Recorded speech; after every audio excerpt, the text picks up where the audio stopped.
Kemudian wa khiyatatu thawbi wa huwa ala badanihi, dan juga menjahit baju yang ada di badannya.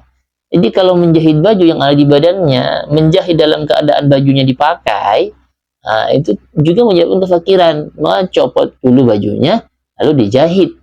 Jangan menjahit sementara bajunya masih menempel, masih dipakai. Itu menyebabkan kefakiran. Kemudian selanjutnya adalah wa isra'ul khuruj minal masjid.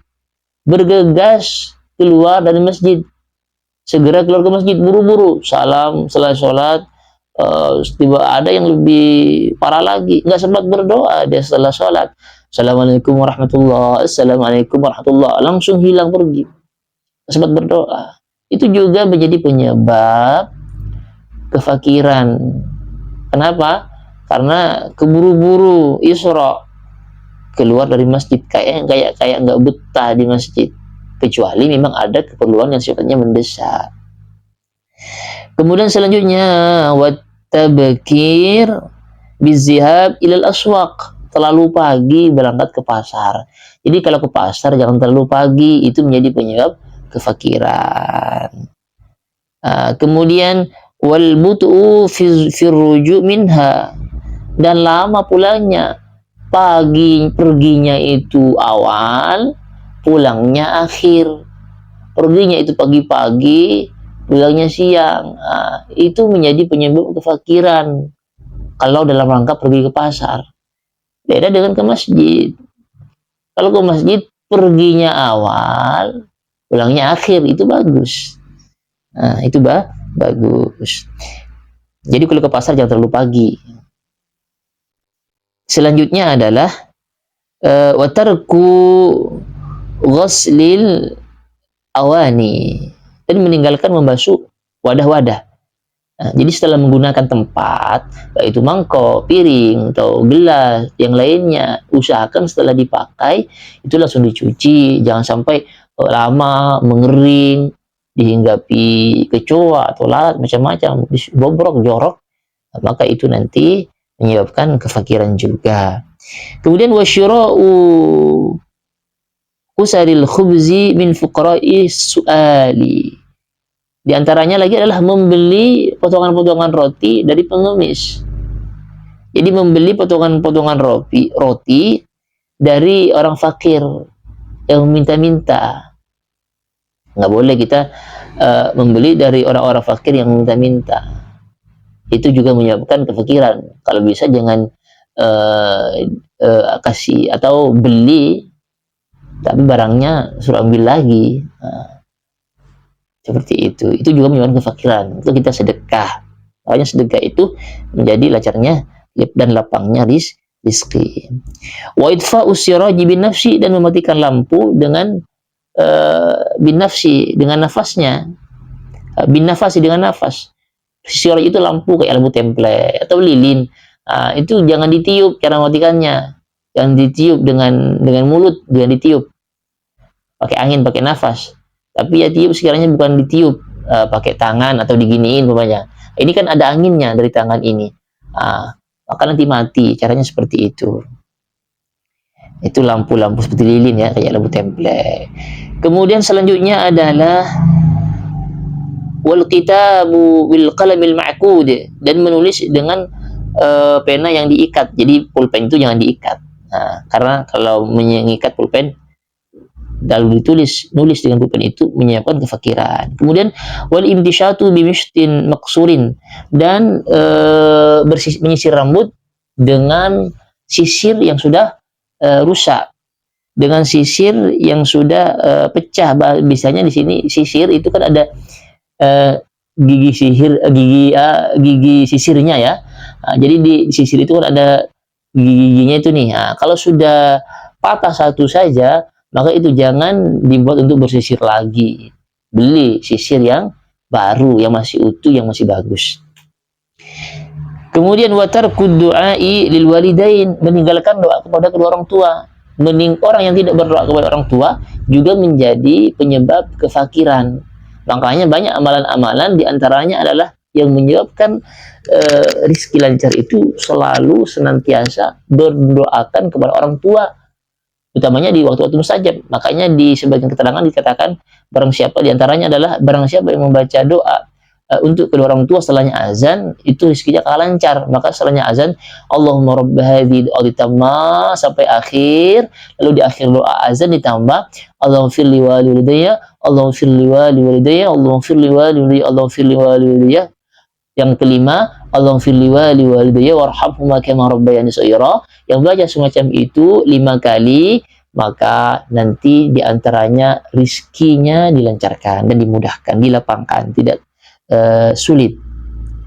Kemudian watta'ammumu qa'idan. Selanjutnya kata beliau adalah watta'ammumu qa'idan, memakai imamah dalam keadaan duduk. Jadi kalau sorban itu dipakai dalam keadaan menduduk seperti ini, maka itu hukumnya adalah maksudnya akan menyebabkan kefakiran. Kalau pakai imamah dalam keadaan, misalnya orang laki-laki pakai imamah yang di di kepalanya itu, maka jangan pakai dalam keadaan kondisi duduk, usahakan dalam keadaan berdiri, karena keterangan di sini menyebabkan kefakiran. Kemudian wattasarwulu qa'iman, memakai celana dalam keadaan berdiri. Misalnya memakai celana itu bukan dalam keadaan berdiri, tapi duduk. Kemudian selanjutnya adalah wa itfa'us, selanjutnya wal bukhlu, bakhil. Bakhil, kikir. Apa kikir itu? Di sini diterangkan bahwa man'u sa'il mimma yafdulu indahu. Itu mencegah tidak memberi kepada orang yang meminta mimma yafdulu, dari kelebihannya. Nggak boleh bakhil itu. Jadi orang yang kikir, bakhil tidak mau memberi, itu bukan menjadi semakin kaya, tetapi dia akan menjadi fakir karena kekikirannya. Kalau lebih, maka dikasih. Kecuali memang tidak yafdulu, tidak lebih, maka tidak apa-apa. Artinya sudah pas-pasan, berkecukupan, maka tidak masalah kalau ada orang minta kita tidak memberi. Tapi kalau ternyata ada lebihnya yang untuk dikasih, maka kasihlah, biar kita tidak termasuk orang-orang yang kikir. Kemudian taktir, irit. Nah, apa taktir itu? Wa huwa at-tadyiq fil nafaqah. Orang yang mempersulit dalam nafkah. Ngirit, terlalu ngirit. Bahkan kadang-kadang makan sehari semalam 1 kali, padahal uangnya banyak. Kalau ditanyakan, kenapa tidak makan 3 sampai 2 kali atau 3 kali? Takut uangnya habis, katanya. Takut tabungannya tidak banyak, tidak bertambah. Akhirnya sampai-sampai untuk makan pun dia membatasi. Padahal itu kebutuhan. Kebutuhan bagaimana ya ingin beraktivitas, hidup sehat, kalau makannya seperti itu.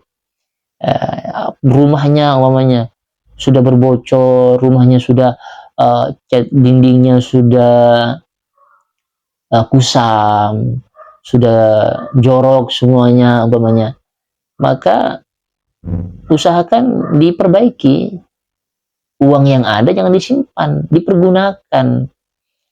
Kadang-kadang ada orang seperti itu yang untuk kebutuhannya pun sendiri, itu sendiri ya, bagaimana ke orang lain yang untuk sendiri pun kadang-kadang dia merasa sayang untuk mengeluarkan.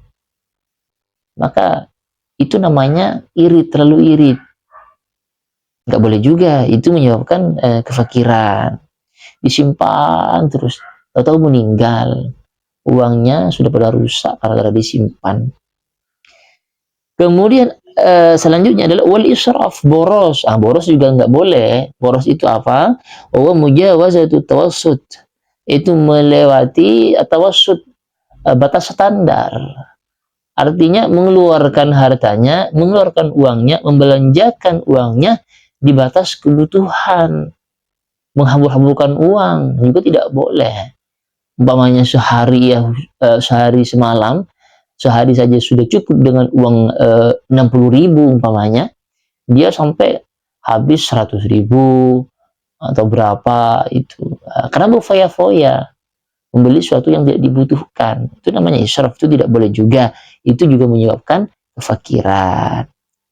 Dzakarahu As-Suwaiki, itu disebutkan oleh Syekh As-Suwaifi. Makanya kata Nabi itu kan tidak boleh israf. Kata Nabi, wa qala Nabi khairul umuri awsatuha. Paling baiknya perkara itu adalah awsatuha, standar, tidak terlalu mulu-mulu, standar. Sama dengan nanti mengarahnya nanti istiqomah. Jadi sekali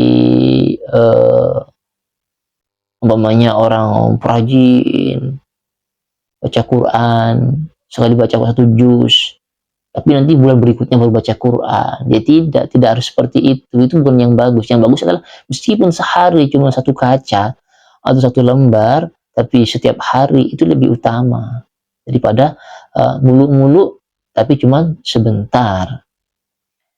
Setengah-tengah standar, tidak usah berlebih-lebihan.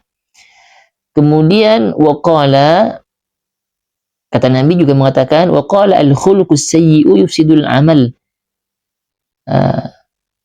Kata Nabi bahwasanya akhlak yang jelek itu bisa merusak kepada amal perbuatan, tata krama.